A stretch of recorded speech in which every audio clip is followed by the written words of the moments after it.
Hello all, my name is Andrew Wright. I am a doctoral student at Liberty University. It's good to have an opportunity to speak about this topic. The topic I will be using for my dissertation will be entitled Death Before Dismount, the Role and Effectiveness of Armor Units from the United States Army during Operation Iraqi Freedom between the years of 2003 and 2009. The first thing I want to talk about is what the topic is going to be about. During Operation Iraqi Freedom, during the years I'll be talking about, the United States Army deployed what we called then were heavy brigades. They're called now armor brigades, but we deployed heavy brigades in some of the most problematic areas in Iraq.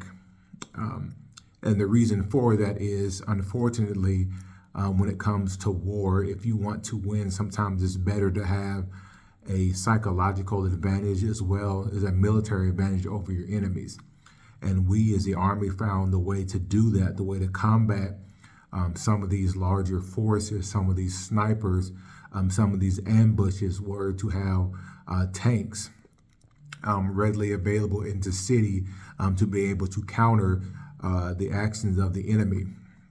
For this dissertation, we will call the enemy AQI or Al-Qaeda in Iraq or insurgents. Those were the enemies that we were fighting in Iraq at least during the early part of Operation Iraqi Freedom.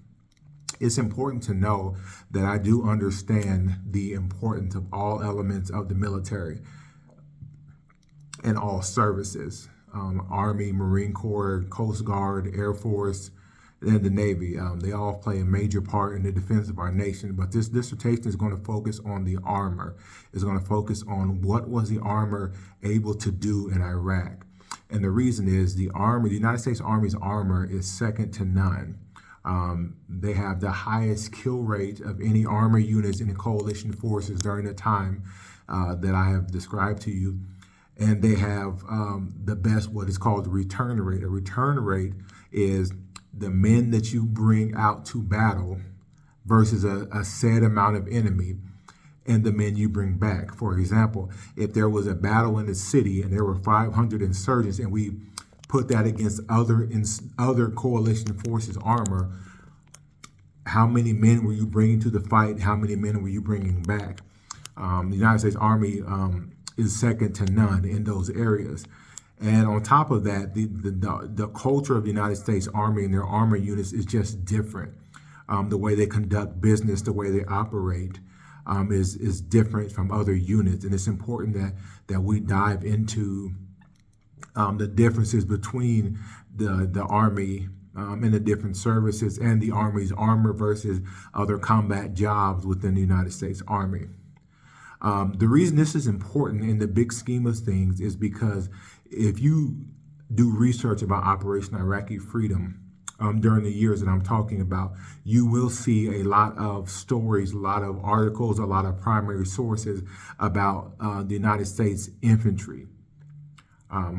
Because this was an infantry-led battle. This was a situation where our young men were being forced to kick down doors and fight the enemy in what's called close quarters combat, face-to-face in many instances. But the armor were still there to provide not only a firepower advantage, but a psychological advantage against our enemies. And it's important as a historian and as a military historian myself, it's important that we dive into that aspect of Operation Iraqi Freedom, because I personally feel if we don't tackle that aspect of it, we are leaving a part of history out. And as a military historian, I do not feel right leaving a part of military history out, not when it can be studied and observed and written about. So that is why this work is important.